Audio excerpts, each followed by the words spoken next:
السلام عليكم ورحمة الله وبركاته. مبروك التعادل بالنادي الأهلي. أول مرة أستغرب إن الناس تفرح من التعادل، بس تعادل مشرف. أي نعم طلعنا تعادل، أي نعم طلعنا من البطولة، أي نعم طلعنا الرابع في المجموعة، بس ده لا ينكر إن الناس تعبت واجتهدت وعملت مجهود وشرفت النادي بأداء رائع. العالم كله بيتكلم عنه، يعني صحف البرتغال بتتكلم على إن بورتو يفلت من هزيمة محققة أمام الأهلي المصري بطل أفريقيا.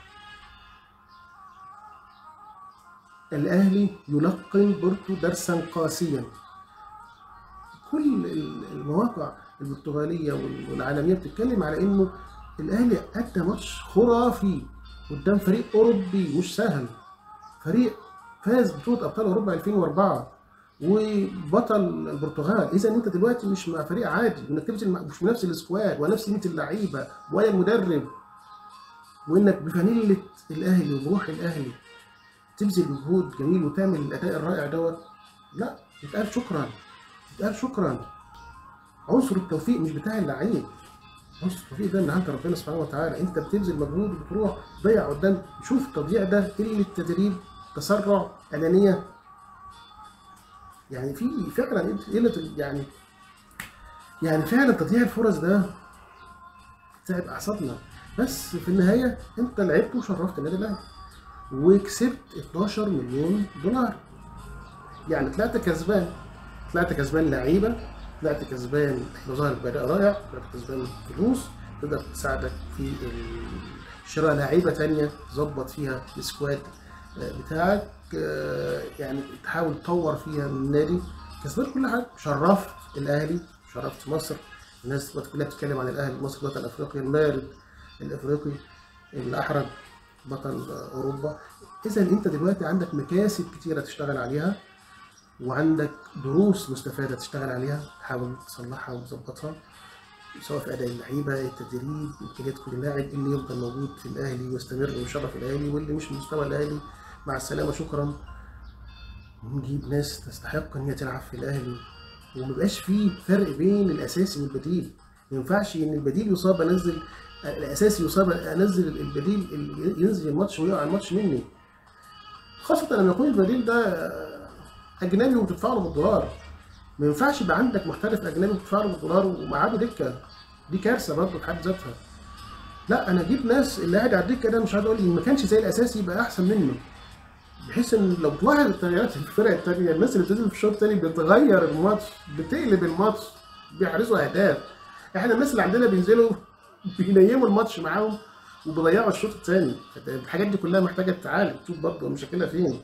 والاسماء الكبيره، احنا ما بنلعبش بالاسماء، احنا بنلعب بالرجلين، بنجري، بنلعب، نبذل مجهود. الاسم ما بيجيبش جول، اي اسم ما بيبذلش مجهود اتفضل مع السلامه شكرا، انجزت واوجزت مع السلامه. تيجي ناس تنجز وتوجد. الفكره ان انت بتحاول تدرس اللي استفدته من البطوله دي على مستوى الاداء، تشريف الاهلي، مستوى الفوائد الماليه الرياضيه النفسيه، والدروس برضه المستفاده، الاخطاء اللي عندك تعالجها. شوف برضه عايزين نشوف تريزيجيه ليه ما ظهرش بمستوى. يعني تريزيجيه كنا فاكرين ان هو يبقى نجم النجوم. ايه المشكله؟ يعني ضربه الجزاء اللي ضيعها دي اثرت على نفسيته طول الثلاث ماتشات، ما حسيناش بيه. ايه مشكله الموضوع دوت برضه؟ مش عارفين. عندك امام عاشور. امام عاشور طلع ان هو فعلا نص الفريق، انه يصاب في اول ربع ساعه وتخسروا البطوله كلها ويأثر على مستوى الفريق بالشكل ده، وتحاول تحط اي بديل له ما يبقاش زي امام ابدا. والفرص اللي ضاعت دي كلها مؤكد امام مش هيبقى بنفس التسرع والانانيه اللي حصل ديت، كان هيتسجل منها اي حاجه. بص، دايما نقول قدر الله مش هيفعل، عنصر التوفيق مهم، بس كون ان يجيلك فرص احسن من ما يجيلكش فرص.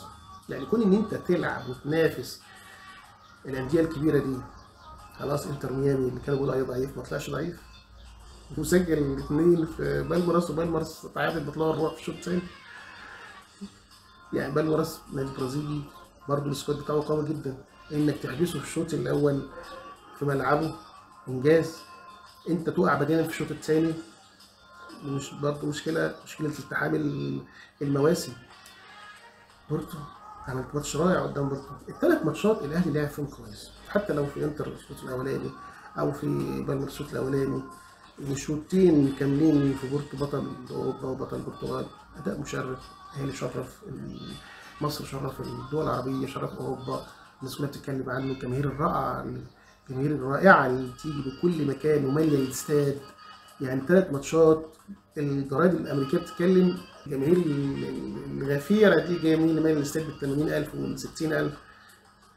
اذا الاهلي ما شاء الله، يعني الاهلي كان بيلعب في القاهره.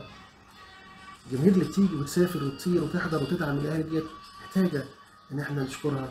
في بلاد الغربه مش اي حد يقدر انه يسيب شغله ومشاغله ويروح يحضر ماتش ويشجع الا اذا كان عاشق للنادي ده، ومحتاجين ان احنا نعاون ونشكرهم، لان دي جماهير عظيمه تحب النادي وجايه تشجع وعايزه النادي يبقى احسن نادي في العالم. واللعيبه بذلت مجهود وحاولت واجتهدت، ضيعت، مفيش توفيق. يبقى نحاول ان احنا نشكرهم.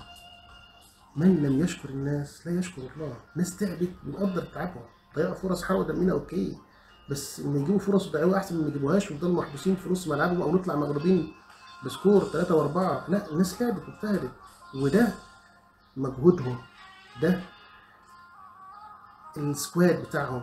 لما تلاقي واحد ب 50 مليون بيلعب جنب واحد ب 7 مليون ولا بمليون ولا بمليون ونص، في فرق سكواد، فرق سرعات، فرق مهارات، فرق موهبه، فرق تدريب، فرق اداره. الليفل الاوروبي اعلى يا اخوانا، الليفل حتى الارجنتيني والبرازيلي اعلى. لازم نعترف بده. لما تيجي تحط نفسك في مقارنات مع سكواد وانديه ومستويات واسماء لعيبه وارقام، شيء مش طبيعي وشيء ظالم لينا. ان انت تظهر بقى رغم كده بمستوى انك تحرجهم وتتعادل معاهم وكان في امكانيه تهزمهم، فده يشرف مصر ويشرف الاهلي ويشرف افريقيا.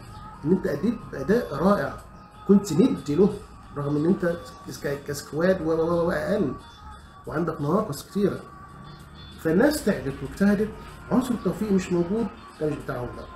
تسرع، اهمال، انانيه، ده يتسالوا فيه وندرسه ونتمرن كويس ونحاول ان احنا نصلح الاخطاء، والمدرب يحاول يفهم اللعيبه ويحاول يعرف كل امكانيات كل لعيب وزي وظيفته في مكانه الصح. اخواننا الشمتانين اللي بيحاولوا ان هم يقللوا من انجاز الاهلي، لو سميناه انجاز الاداء انجاز، وان هو كده هو اقل واحد في المجموعه واخر واحد وحصاله.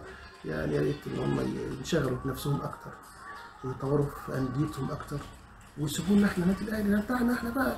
هو عاجبنا كده، احنا زعلانين بس عاجبنا. الناس تعبت واجتهدت وضيعت فرص بس عاجبنا.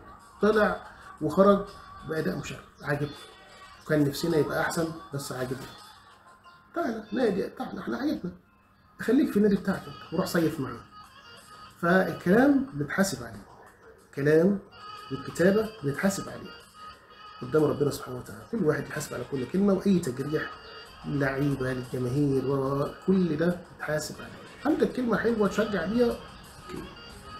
وعشان كده بيعجبني جدا بعض النقاد المحسوبين على انديه اخرى اللي بيطلعوا يقولوا كلمه حق، ان الناس تعبت واجتهدت وشرفت مصر وشرفت الاهلي، ان يلعب بمستوى راقي جدا كسكواد وقيمه لعيبه وانديه وتدريب، وانك تحرج الناس ديت وتبقى زيهم، تلعب بروح الاهلي وروح الفانيلا وتحرجهم، كون ان انت ما تقدرش تغلبهم وتضيع الفرص ديت. ده عنصر التوفيق. عنصر التوفيق. انت ممكن تلعب وتعمل احلى حاجه طول الماتش، والمنافس من فرصه واحده يجيب جول يقتل لك الماتش. هل ده يضيع؟ اوكي، هو خلاص خد الفوز وانت ما فزت، لكن قدام جماهيرك لازم تسقف. انت بذلت مجهود وتعبت واجتهدت بس مفيش توفيق. الدروس ان احنا نصلح بقى الاخطاء دي، نحاول ان احنا نصلح اخطائنا، ما نشغلش بالنا قوي بالناس اللي عماله تكسر وتشمت. احنا نركز وهم يركزوا، احنا نركز في فرقتنا وهم يركزوا في فرقتهم برضه، ونحاول نصلح ونحاول ان احنا ما ندوش بقى فرصه. نجتهد بقى ونفوز بالبطولات عشان نرجع نخليهم ايه، محبوسين مختومين تاني زي ما كانوا.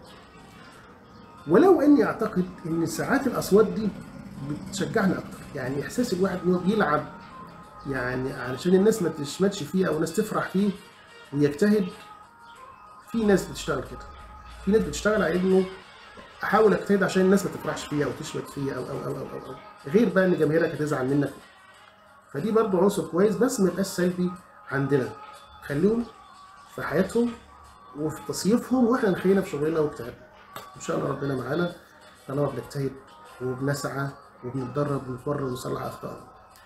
ومبروك علينا ال 12 مليون، ومبروك عليهم التصيف بس. وكل سنه وانتم طيبين، كل 4 سنين وانتم طيبين.